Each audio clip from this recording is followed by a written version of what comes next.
I just want to mention friend Mason, from DRU, just put up a video on his own personal channel, basically dedicated to the seniors of 2020 and how it's unfortunate that this is happening. And as a senior, I am going to, first of all, I want to say I appreciate his video. Go check it out and subscribe to him if you want to, and also watch out for his vlogs on here because he does provide some quality content. But as far as the situation, I would just like to say that me personally, maybe it's not the right attitude to have, but I am pretty optimistic.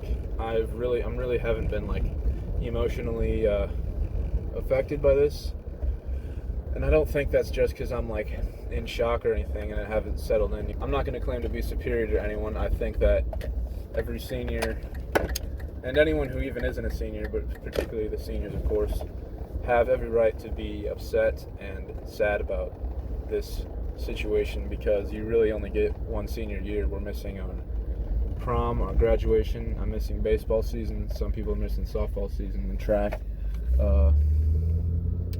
Senior trip is getting postponed, and we're not really sure if that's going to happen. Probably will, but we're not really sure. So all those things that people are going to remember their whole life, they're not really going to be able to get it. And I can see why people would be greatly upset by that. But me personally, I don't know. I think it's a little different. I think I never really enjoyed school that much. I mean, I enjoyed it. I have to go there, so you might as well make it as good as you can. I've been a lot better with not hating every single day that I go to school. I have a lot more friends now than I used to, but I've really only lived in this town and went to the school for 3 years. So I don't have I do have some really good friends, but I don't have such a relationship with everyone that most of the people here do, and I'm not really, this isn't life shattering to me. So also what I plan to do later in life is not go to college. So I bet people that are planning on going to college, this is just really confusing everything, messing everything up for them, and that I'm sure sucks. But I've always sort of been of the mindset if you can't really do anything about something, sure, you can dwell on it for a little bit and be sad, and you have the right to, but it's not going to do anything. I think you should focus on what you can do, what you can sort of make out of the situation, and what you try and make the situation as non-unfortunate as you can, if that makes any sense. I mean, there's really nothing you can do about everything being canceled, but I think the way I see it, as long as I or someone I love is not directly affected with the virus or with the economic changes, the sort of stuff like that, I'm gonna count myself lucky. I mean, this is really unfortunate, but it's also very interesting because no one else that we know that's alive has been through something like this, and we're sort of in a unique position to experience it, and we have a perspective that no one else in the world does, which I guess is nice. It comes at a high expense to some, but to me, like I said, I really don't want any pity. I'm not that sad about it. But I would like all the seniors and everyone that's affected by the coronavirus to remember who perpetuated this.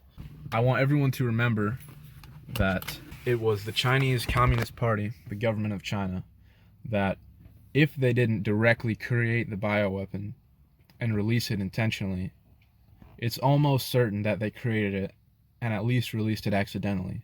But what they did after that, they did not shut down their borders, even after they knew about human-to-human infection, human-to-human transmission. They did not shut down their airports. They did not warn the world about it. They lied about it. They washed down, completely desanitized the wet market, and did not allow anyone in to inspect it, which is what they claim the virus came from. So that's a little suspicious, first of all. And also remember the U.S. media. The people that originally compared this virus to the flu said it was not a big deal. The governments that, for example, the mayor, I think, of New York that said, go out and party, it's not a big deal. all of a sudden, weeks later, flipping their tune and saying that they've been right about it all along, blaming Trump for not reacting quicker, when if he would have reacted quicker, everyone would have called him a racist and a xenophobe against China. Remember who is responsible for this. Maybe it's no one's fault directly that the virus became a thing and that the virus started spreading in China, but it is most certainly the fault of the Chinese government not to shut down their borders and their airports and to allow it to spread. And it is most certainly the fault of the U.S. media and the powers that be in the U.S. government that did not admit when they were wrong, first of all, and are now exacerbating it and lying about the numbers and everything, and trying to perpetuate the shutdown as long as possible because they're power-hungry communists. I don't think that is anything extreme to say. I think that's pretty blatant to anyone who is paying attention at all. Either way you cut it, this is very unfortunate. I feel bad for everyone. I feel bad for my fellow seniors that are affected a lot more than I am. Just remember, like, we're going to come back from this, and we're going to come back stronger, and it's going to be a lot better because we're going to learn from the mistakes we did. We're not going to be, hopefully, as reliant on China for pretty much everything. Just make sure you do not let the government maintain the power that they've gained in this sort of martial law type situation in some parts of the country. Do not let it escalate more than it needs to, and do not let it continue past the point where it would do anything to contain the virus. And remember, there's going to come a point very soon that the effects of the economy being shut down will surpass the severity of the effects of the virus if it were allowed to sort of run its course. And that's unfortunate. And once we lift up the lockdown, there's going to be more infections and more deaths. But that does not mean that we can keep locked down forever. We just can't. So remember that. Also remember, seniors, you're going to be able to vote, I think, pretty much all of you, this next election. I am an avid libertarian and anarchist. I do not believe that the government is justified in existing. And I've been against voting before, but in 2016, I was very much in favor of Donald Trump. And I think in 2016 or 2020, the situation warrants a vote for him again. I'm definitely going to vote for Trump. I think obviously he's not perfect. I don't have to explain that to you. But anyone with a brain, I think, sees that it's not even close. I mean, is it possible that he's just a puppet from the deep state, just like everyone else? Of course. Is it likely? Maybe. But he has the only potential of anyone to do anything that is particularly remotely beneficial or useful. Bar none. It's not even close. The fact that the media, which is the enemy of the people and which has done so much wrong to the people since they've been taken over by communists in the 40s, pretty much since that, for example, they got us in the war of Iraq. They lied about it. They spread the government's lies about weapons of mass destruction being in Iraq.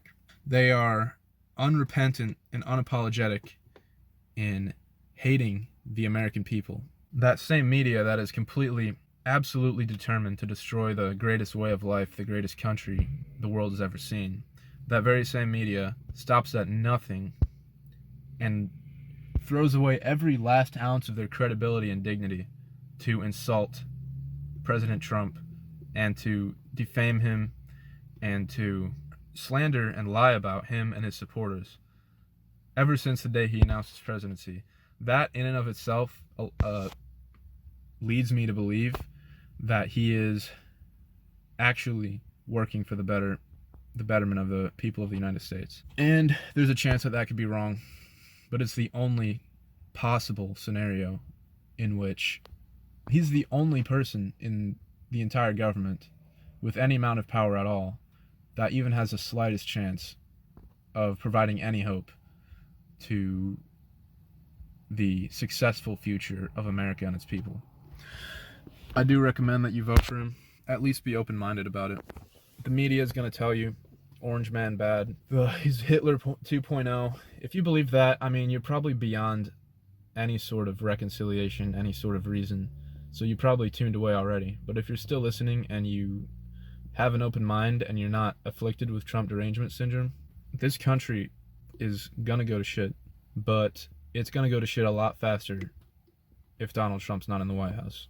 So that's my pitch for him. This has gone on pretty long, but my point is just remember who's responsible for this, who did not do everything they could to mitigate the effects of this, who is lying about this. Just remember who's responsible for this situation. If anyone's responsible, it's the media, it's the Chinese government, it's the US government. Don't believe anything they say ever again. So, I used to be very politically active during the 2016 election. I'm going to link in the description my WordPress blog that you can check out. I haven't posted on it in years. But if you want to see sort of my, not ideology, but like my philosophy when it comes to things, my sort of ideas, when it comes to government, the media, even religion, current events, even though they're not that current anymore. My views haven't really changed since then, so go check it out. I'll link it in the description. If you want me to continue posting there, I will. I probably will eventually start it back up again, but that's sort of what you can do to learn about what I think about these types of things. This video has been very long, but I think it needs to be this long, so thank you for watching.